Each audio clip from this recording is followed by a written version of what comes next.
Harish Varbhe, medical director Lifeline blood bank, RBD plasma bank, Nagpur से।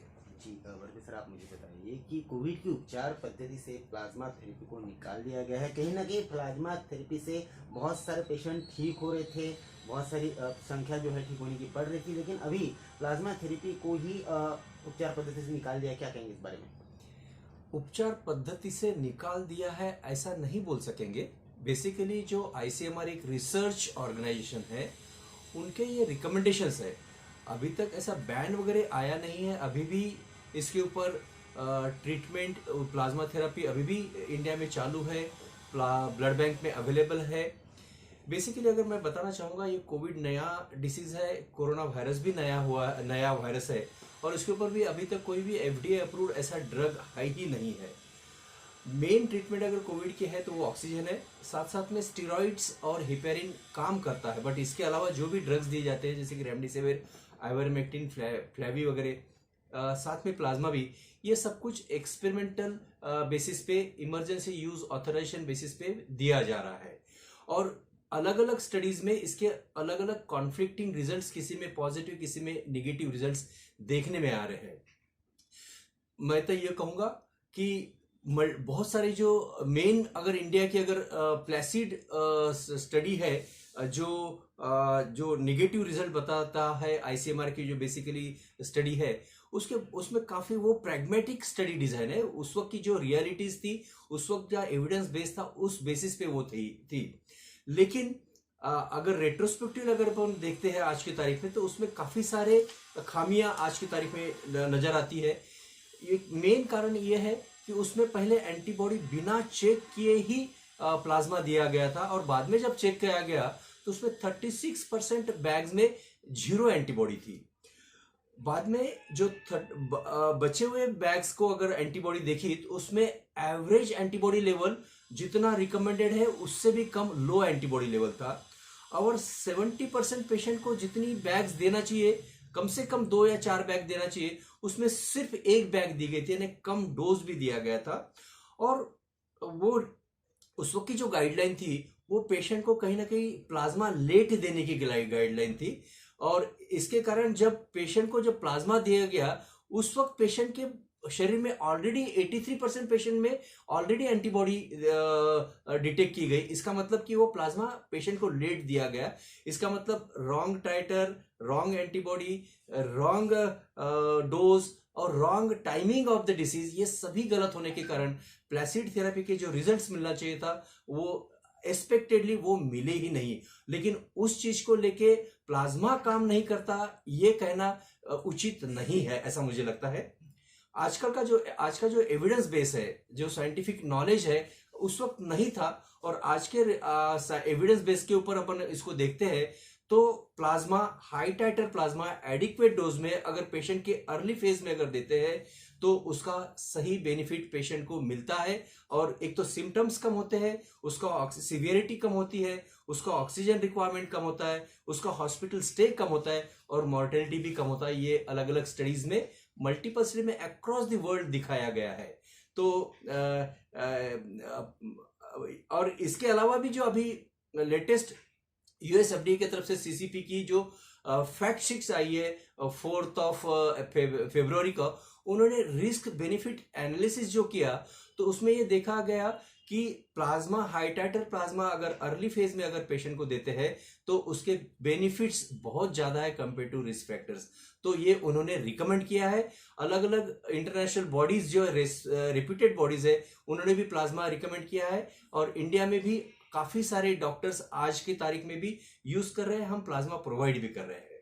जी, आपने जैसे कहा कि बहुत सारे जो टीम है उन्होंने रिकमेंड किया हुआ है, और इंडिया के बहुत सारे डॉक्टर्स इसको यूज भी कर रहे हैं, आप भी उसको प्रोवाइड कर रहे हैं। तो फिर ये जो कहीं ना कहीं जो बातें जो चल रही है, जो अफवाह चल रही है, इसका क्या कारण हो सकता है? क्या कहेंगे? ये कहना उचित होगा कि ये मालूम नहीं, लेकिन इस थेरापी को कोई भी मल्टीनेशनल, कोई कंपनी का कोई बैकिंग नहीं है, कोई पैट्रोनेज नहीं है। ये प्लाज्मा थेरापी है। जैसे कि अभी मोनोक्लोनल एंटीबॉडीज, वो अगर इम्यूनोथेरापी काम करती है, हाइपर इम्यून ग्लोबुलिन, जो अलग अलग अभी cocktail of antibody, monoclonal antibodies का अभी नए नए ड्रग्स को अप्रूवल मिल रहा है। और ऐसे में प्लाज्मा थेरेपी को विड्रॉ करना जस्ट ऑन हाइपोथेटिकल बेसिस कि वो, और या कुछ स्टडी में वो काम नहीं किया है, लेकिन कुछ स्टडी में काम नहीं किया है, लेकिन बहुत सारे स्टडीज में स्टैटिस्टिकली सिग्निफिकेंट बेनिफिट्स पेशेंट में दिया है। और आज के तारीख में अपने पास बहुत सारे ऑप्शंस अवेलेबल भी नहीं है। रेमडेसिविर अगर देखोगे तो उसका भी बहुत कुछ बहुत सॉलिड बेनिफिट्स पेशेंट को नहीं है। कोई मॉर्टेलिटी बेनिफिट जीरो नहीं, जीरो कुछ भी नहीं है रेमडेसिविर का। सिर्फ हॉस्पिटल स्टे, कुछ स्टडी ने बताया कि कुछ हॉस्पिटल स्टे कम होता है, लेकिन प्लाज्मा का अगर देखोगे तो बहुत सारे स्टडी में even mortality benefit, hospital stay, severity, ये सब कुछ बेनिफिट्स देते हुए भी आज के तारीख में ये रेमडेसिविर को छोड़ के प्लाज्मा को सिर्फ बाहर निकालना, ये कहीं ना कहीं ये हमारा जो नेशनल बॉडी है, इसमें भी हमारी कल मीटिंग हुई, उसके ऊपर भी काफी नाराजी लोगों में दिखी। और इसके लिए हमारा रिकमेंडेशन भी सरकार की तरफ, जो नेशनल बॉडीज है, अथॉरिटीज है, उनकी तरफ भी हम हमारा रिकमेंडेशन आज कल भी भेजा है और आज भी भेज रहे हैं। राम बंगड़ जी, इन्होंने डायरेक्ट इस विषय को लेकर कुछ बहुत तीक्ष्ण शब्द कहे हैं, क्या कहेंगे राम बंगड़ जी? राम बंगड़ जी का मैं कल टीवी पे इंटरव्यू देखा, उन्होंने सीधा ब्लेम किया है कि कहीं ना कहीं मल्टीनेशनल फार्मा का प्रेशर है, जिसकी वजह से ये कुछ मूवमेंट्स हो रही है। जो चीजें हाइपोथेटिकल है, किसी ने थियोरेटिकल पॉसिबिलिटीज है, जैसे कि इसके कारण म्यूटेशन होता है, ऐसा कोई भी साइंटिफिक बेस ना होते हुए उस चीज को हाथ में पकड़ते हुए ऐसे इंपॉर्टेंट थेरेपी का जो लाइफ सेविंग है उसको निकालना, ये बड़ी दुर्भाग्यपूर्ण घटना है, ऐसा राम बंगड़ जी का कहना है। और इसका बेनिफिट मैं खुद अपने घर में मेरे मिसेस को भी देख चुका हूं, जो एकदम सीरियस कंडीशन में 7वें दिन थे, और वो उनको एडमिट किया गया था, उनको 7वें दिन प्लाज्मा दिया, 8वें दिन प्लाज्मा दिया, और 90वें दिन वो घर में आ गए थे। तो ये और without any remdesivir, without steroid, without flavi और विदाउट आइवरमेक्टिन। तो मुझे लगता कि सिर्फ प्लाज्मा ने ही उनकी जान बचाई है, कोई उनको एंटीवायरल या कोई एंटी इंफ्लेमेटरी ड्रग नहीं दिया गया। और ऐसे सिर्फ मेरी मिसेस की बात नहीं, ऐसे कई सारे पेशेंट्स, मेरे रिलेटिव, मेरे बहुत सारे डॉक्टर्स हैं, इसको रिलीजियसली यूज कर रहे हैं, उसका बहुत अच्छा बेनिफिट मिल रहा है। और मेरी सभी अथॉरिटी से मेरी अपील है कि इसको फिर से गाइडलाइन में रीइंस्टिट किया जाए। और ऐसा ही रिकमेंडेशन हमारे plasma expert group national level की जो बॉडी है, उन्होंने भी कल भी किया है, और आज भी उनके तरफ हमारी सबमिशन हुआ है। ये जो अपवादास्पद विचार जो मार्केट में जो जा रहे हैं, कहीं ना कहीं निगेटिव थॉट पैदा हो रहे हैं, लोग जो प्लाज्मा की तरफ कहीं ना कहीं आ रहे थे, प्लाज्मा का यूज कर रहे थे, ठीक हो रहे थे, संख्या बढ़ रही थी ठीक होने वालों की, लेकिन ये जो एक न्यूज आई है, इसकी वजह से कहीं ना कहीं लोगों में एक संभ्रम, एक कंफ्यूजन निर्माण हुआ है। तो लोगों को क्या संदेश आप आपके माध्यम से देंगे, लाइफलाइन ब्लड बैंक की मदद से? संभ्रम तो जरूर पैदा हुआ, बहुत सारे डॉक्टर्स का, बहुत सारे पेशेंट्स का हमको फोन आता है, हमको विचारना होती है, फोन पे डिस्कशन होता है, उनको हम ये क्लियरली बताते हैं कि अभी भी उसका इमरजेंसी यूज ऑथराइजेशन अपने देश में चालू है। ये गाइडलाइंस है, अलग अलग एक्सपर्ट रिसर्च कमिटीज होती है, बॉडीज होती है, उनके अलग अलग रिकमेंडेशंस रह सकते हैं, लेकिन इंटरनेशनल अगर अपन देखेंगे, सिनेरियो देखेंगे, हर जगह प्लाज्मा का सही रैशनल यूज करना बहुत जरूरी है।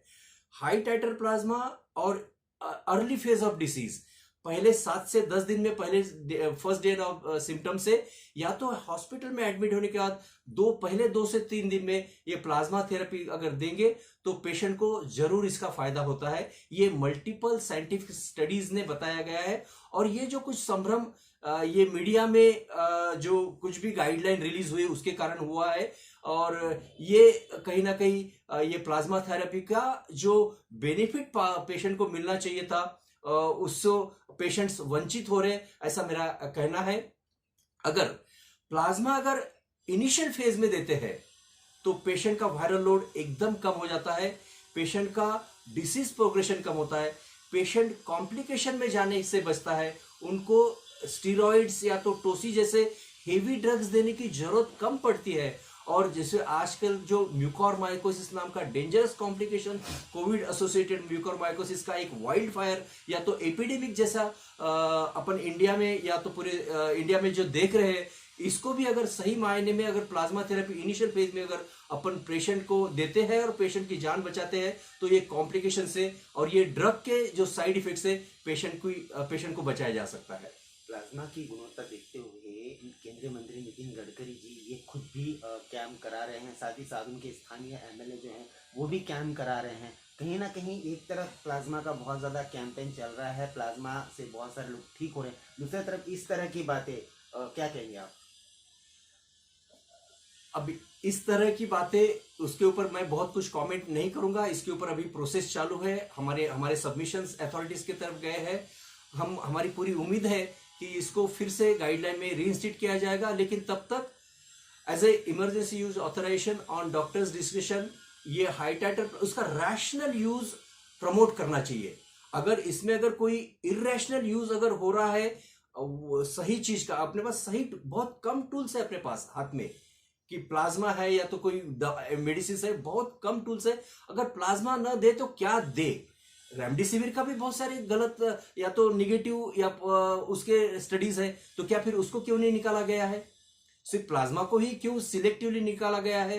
तो हमारा सबमिशन है कि जो साइंटिफिक बेनिफिट्स ये प्लाज्मा के जो मिल रहे हैं इसको मद्देनजर रखते हुए और एक हाइपोथेटिकल उसके रिस्क फैक्टर को हाईलाइट न करते हुए प्लाज्मा थेरेपी को गाइडलाइन में फिर से रीइंस्टीट्यूट करना चाहिए और इसका बेनिफिट, सर्वाइवल बेनिफिट्स आने वाले कोविड पेशेंट को जरूर मिलना चाहिए।